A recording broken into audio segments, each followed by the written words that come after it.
Ces derniers jours, l'actualité footballistique a été marquée par une prise de position qui a surpris beaucoup de monde. Robert Lewandowski, l'attaquant polonais du FC Barcelone, a tenu à défendre publiquement Vinicius Junior au sujet du Ballon d'Or et de toutes les polémiques qui entourent l'attribution de ce prestigieux trophée, décerné conjointement par la UEFA et le magazine France Football. Ces déclarations ont été largement interprétées comme une prise de parti en faveur du joueur brésilien du Real Madrid, soulignant l'injustice ressentie par beaucoup dans ce dossier. Et effectivement, il faut bien reconnaître que la dernière édition du Ballon d'Or a laissé perplexes non seulement les supporters madrilènes, forcément déçus, mais aussi de nombreux acteurs du monde du football. Plusieurs voix se sont élevées, y compris parmi les grands joueurs, pour dire qu'il était incompréhensible que certains candidats n'aient pas été récompensés à la hauteur de leur mérite. Lewandowski, par son intervention, a ainsi contribué à relancer le débat sur la transparence et la logique de ce prix si convoité. Mais l'actualité ne s'arrête pas là. Côté Real Madrid, plusieurs nouvelles importantes sont à signaler. Tout d'abord, des informations sur la récupération de Jude Bellingham, pièce essentielle du dispositif madrilène, dont le retour à la compétition est attendu avec impatience. On évoque aussi Federico Valverde, toujours incontournable au milieu de terrain, et le jeune talent Arda Güler, ce qui repose de grands espoirs pour l'avenir. En parallèle, un autre sujet attire l'attention des supporters, les travaux de rénovation du Santiago Bernabéu. La modernisation du stade touche à sa phase finale et les premières images de la nouvelle illumination extérieure ont été révélées. Grâce à un système novateur composé de plus de 10 000 luminaires LED RGB de dernière génération, la façade du stade est désormais capable de s'illuminer avec des couleurs dynamiques, des effets lumineux sophistiqués et même des inscriptions parfaitement visibles, comme le nom Real Madrid. Les vidéos partagées montrent déjà des animations spectaculaires, donnant un aperçu de l'atmosphère unique qui régnera lors des soirs de matchs et des grands événements. Ce projet ambitieux, développé par l'entreprise Intellect, permet un contrôle individuel de chaque point lumineux, offrant une précision inédite dans la mise en scène visuelle. Pour les supporters merengues, il s'agit là d'un pas de plus vers la transformation définitive de leur stade mythique en une véritable enceinte futuriste, capable de rivaliser avec les arènes les plus modernes du monde. Par ailleurs, en dehors du contexte madrilène, le marché des transferts continue de faire parler. Une information confirmée par Fabrizio Romano indique que Kingsley Coman quitte le Bayern Munich pour rejoindre Al Nassr, où il évoluera désormais aux côtés de Cristiano Ronaldo. Le transfert est estimé à 30 millions d'euros. Cette arrivée s'inscrit dans la stratégie du club saoudien, qui multiplie les recrutements prestigieux pour bâtir un effectif capable de rivaliser avec son grand concurrent, Al Hilal, et viser la Ligue des champions asiatiques. Tout laisse à penser que Cristiano Ronaldo a joué un rôle décisif dans cette politique de recrutement ambitieuse. Le Portugais, désireux de rester compétitif malgré la fin de carrière qui approche, aurait exigé du club des garanties sportives en échange de sa prolongation de contrat. Le message est clair. Au-delà des considérations financières, il veut continuer à remporter des titres et marquer l'histoire du football jusque dans ces dernières années. En résumé, entre la polémique du Ballon d'Or, les blessures et retours de joueurs clés, la métamorphose du Santiago Bernabéu et les grands mouvements du marché des transferts, l'actualité du football ne manque décidément pas de sujets brûlants. Imaginez la scène. Vous arrivez depuis la Castellana, cette grande artère madrilène, et au loin se dresse déjà la silhouette imposante du nouveau Santiago Bernabéu. La façade, entièrement rénovée et recouverte de lames métalliques lumineuses, commence à projeter des images des joueurs du Real Madrid, des messages géants ou même l'inscription « Real Madrid ». Rien que cette vision, avant même d'entrer dans le stade, plonge instantanément les supporters dans l'ambiance électrique d'un soir de match. La foule se rapproche, les chants résonnent dans les rues adjacentes, et cette architecture futuriste agit déjà comme un catalyseur d'émotions. On n'a pas encore franchi les tourniquets et pourtant, on sent déjà battre le cœur du match. C'est une véritable expérience immersive qui se prépare, et chaque étape de ce chantier monumental confirme que le club est en train de transformer son enceinte en un spectacle visuel à la hauteur de son histoire. Une fois encore, un grand merci à Maribel de Ressus, la vidéaste qui a pu immortaliser ces moments et partager ces images inédites. Mais revenons aux sportifs, car l'actualité du Real Madrid ne se limite pas aux travaux du stade. Ce matin, l'équipe a tenu une nouvelle séance d'entraînement à la Ciudad Deportiva de Valdebeba dans le cadre de la préparation du premier match de Liga au Bernabéu contre Osasuna. La journée a débuté avec un travail en salle, exercice de renforcement musculaire, mobilité, élasticité et une séance vidéotactique pour affiner les consignes de jeu. Ensuite, les joueurs ont retrouvé la pelouse pour des exercices progressifs. D'abord des séries physiques sans ballon, force, puissance, résistance, puis des exercices avec ballon incluant transition rapide, conduite et séquence de finition.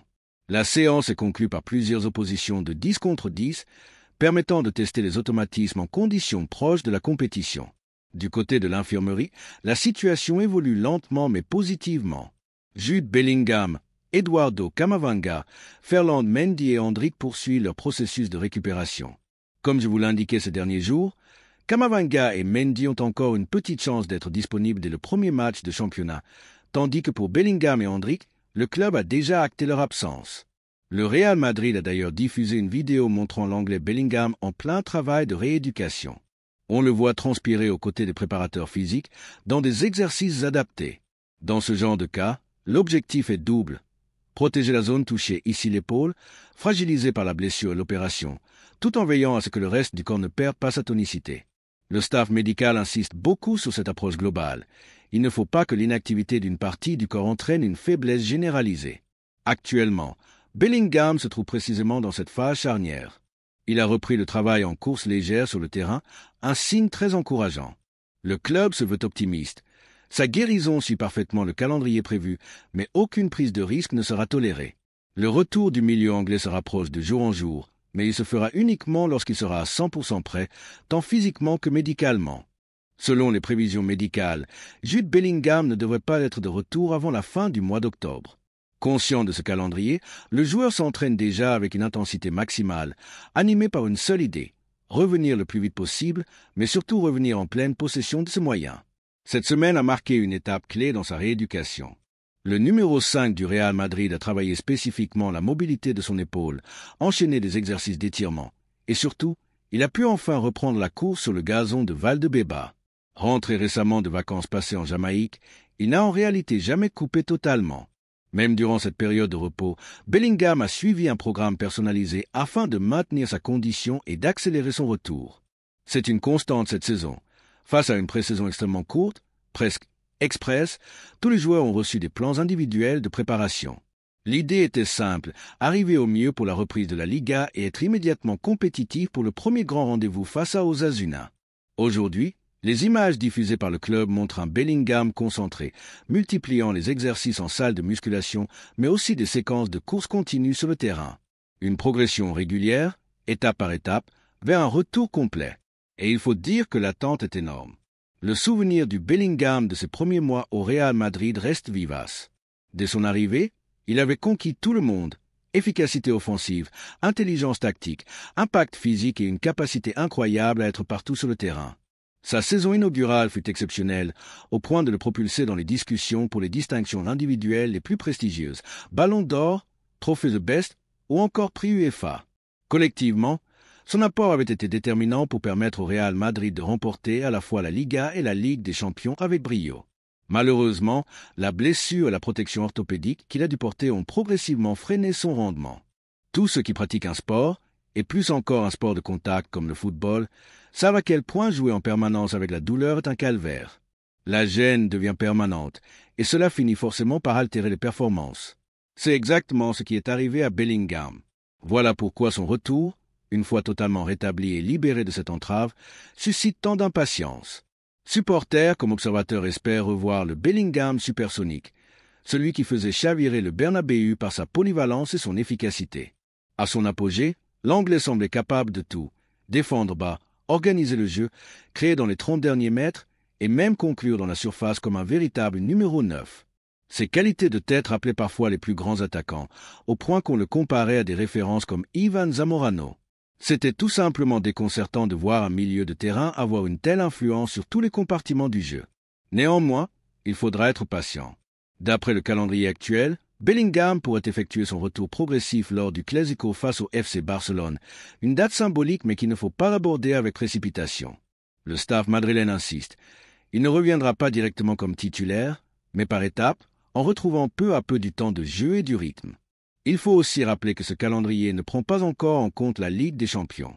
Le tirage au sort de la phase de groupe aura lieu le 28 août et il faudra alors ajouter plusieurs rencontres européennes aux matchs de Liga déjà programmés.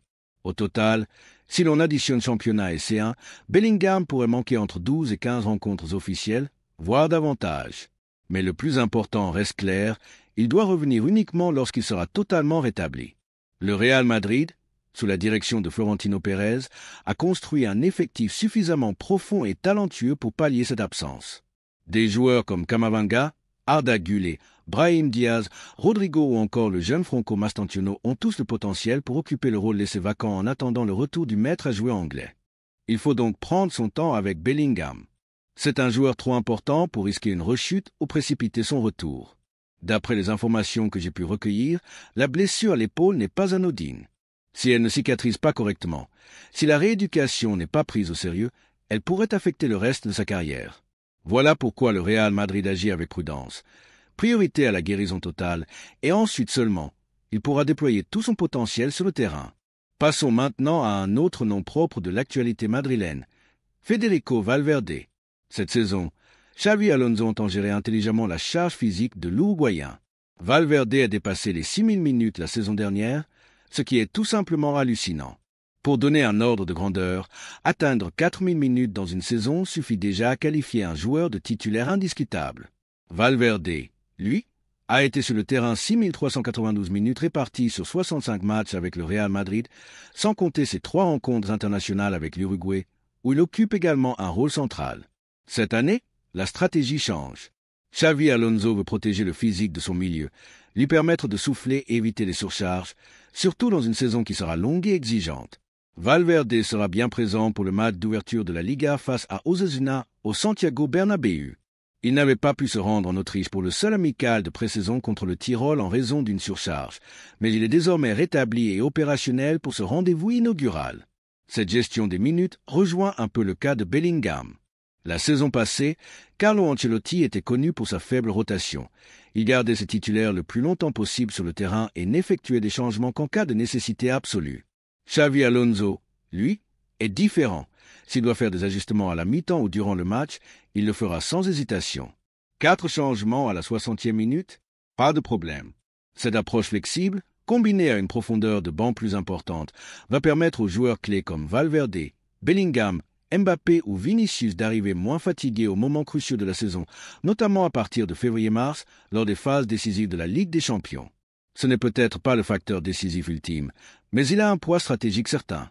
Disposer de joueurs principaux plus frais que leurs adversaires directs sur les dernières échéances européennes et nationales peut faire la différence dans des rencontres serrées où chaque détail compte. Il est clair que le fait que Valverde arrive à ce moment de la saison avec 4000 minutes dans les jambes, face à des adversaires qui n'en ont que 3000, pèse lourd. Ces 1000 minutes de différence représentent des heures de vol, de déplacement, de convocation, de match, de blessures, de fatigue accumulée. Beaucoup de choses s'accumulent dans ces 1000 minutes. Avec un plan spécifique élaboré par Ismaël Camonfort et la capacité de Xavi Alonso à ajuster les rotations en cours de match, le Real Madrid dispose désormais d'une solution solide pour gérer la charge de ses joueurs clés. Passons à un autre nom propre, Arda Güler, qui s'annonce comme un joueur clé pour Xavi Alonso cette saison. Le jeune Turc monte en puissance et se voit confier des responsabilités sur les coups de pied arrêtés. Lors d'un des récents exercices offensifs du Real Madrid, Güler a été choisi pour tirer le ballon devant des spécialistes confirmés comme Trent Alexander-Arnold ou Kylian Mbappé. Ce choix ne se base pas uniquement sur sa qualité technique, qu'il possède indéniablement, mais reflète aussi son rôle grandissant et son autorité sur le terrain. Tout indique donc que Güler sera le tireur principal des coups francs et corners cette saison. Sa gauche magique, combinée à la droite chirurgicale de Trent Alexander-Arnold, pourrait devenir une des grandes armes offensives du Real Madrid. Ces coups de pied arrêtés sont cruciaux pour déverrouiller des défenses souvent très regroupées dans de nombreux matchs de Liga. Et avec le pouvoir aérien de joueurs comme Ojén, Tchouaméni, Rudiger ou Militao, les occasions de but sont promises à se multiplier. Cette facette représente un véritable bond qualitatif par rapport à la saison passée. Rappelons que l'an dernier, le Real ne disposait pas d'un véritable spécialiste du ballon arrêté. Modric et Rodrigo intervenaient, certes avec précision, mais ce n'était pas leur spécialité principale. Cette saison, avec Arda Güler, Alexander-Arnold et Bastantuono, qui a déjà montré son talent sur ce type de coup lors de son passage à River Plate, le club dispose d'un arsenal complet. Gauche, droite et puissance de frappe longue distance, y compris avec Valverde qui peut également surprendre sur des frappes lointaines. Cette amélioration représente une arme tactique supplémentaire que le Real Madrid devra exploiter pleinement cette saison. Enfin, revenons sur le plan international avec les déclarations récentes de Robert Lewandowski. Dans une interview accordée à la BBC, l'attaquant du Barça a parlé du Ballon d'Or et du FIFA The Best, évoquant la politique et les aspects commerciaux derrière ces distinctions. Ces propos ont été interprétés comme une défense implicite de Vinicius Junior en réaction à l'injustice ressentie par le monde du football quand Vinicius n'a pas été récompensé. Voici un extrait de ces déclarations. Nobody can understand this situation, like part of the football, part of something. Lewandowski souligne le manque de logique et de justice perçu autour de ces prix, un sentiment partagé par les fans et les professionnels du football, et qui met en lumière la valeur réelle et le talent de Vinicius.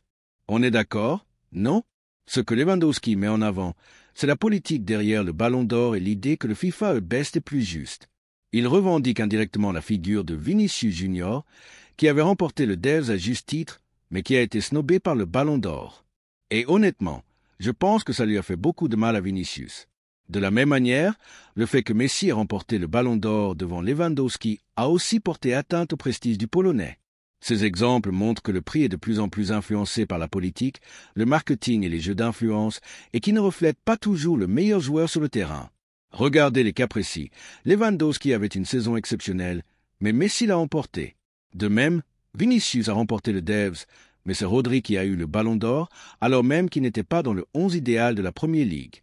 Cela montre à quel point le Ballon d'Or perd peu à peu sa crédibilité. Bien sûr, il y a des années où le choix est indiscutable.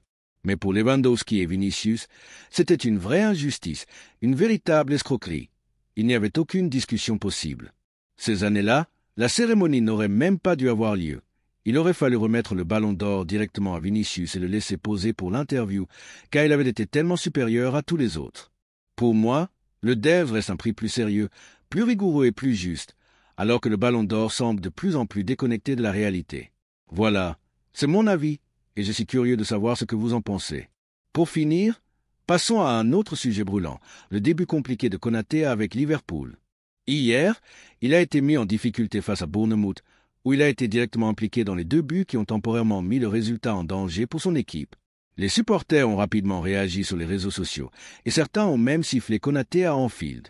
Tout cela est interprété comme un joueur un peu désorienté, peut-être influencé par les rumeurs autour d'un transfert au Real Madrid. Liverpool semble prêt à lui proposer une nouvelle prolongation, mais Konaté semble actuellement mentally un peu ailleurs, ce qui se ressent sur ses performances sur le terrain. Si un joueur n'est pas complètement concentré, ce genre de situation peut vite arriver. Il ne parvient pas à développer pleinement son jeu et son football parce qu'il est distrait par des affaires extrasportives. C'est exactement ce qui semble se passer, ou du moins ce qui est interprété, avec Konaté. Pour te donner une idée plus concrète, regardons les notes de SofaScore. Konaté, aux côtés d'Alisson, qui aurait pu faire mieux sur les 2 buts encaissés contre Bournemouth, a été parmi les moins bien notés du Liverpool. Van Dijk, en revanche, a reçu une très bonne note et les 3 attaquants Man, Ikitik et Kodipo ont réalisé une prestation solide. On est donc dans un moment crucial pour l'avenir de Konaté. Il a une offre de renouvellement sur la table et sa décision va tout changer. S'il accepte, bye bye, ça se termine là. S'il refuse, tout peut arriver. Liverpool pourrait le retenir une saison de plus ou le laisser partir gratuitement, ou bien commencer à négocier sur le marché des transferts avec lui. Tout est possible, et pour le moment, cela semble affecter le jeune joueur, comme l'a montré son début compliqué en Premier League. Voilà les amis et amis, c'était un vidéo ultra chargé, avec plein de sujets. Entraînement du Real Madrid, état de forme de Bellingham et Valverde, nouveaux leaders comme Arda Güler, controverse autour du Ballon d'Or et transfert brûlant comme celui de Konaté. Merci à tous d'être là, et comme toujours, si le contenu vous plaît, vous pouvez soutenir la chaîne avec un like ou en vous abonnant. C'est complètement gratuit. À très vite pour le prochain épisode. On continue à suivre de près toute l'actualité du Real Madrid. Si tu veux, je peux maintenant fusionner tous tes textes récents sur Bellingham, Valverde, Arda Güler, Lewandowski et Konaté en une seule.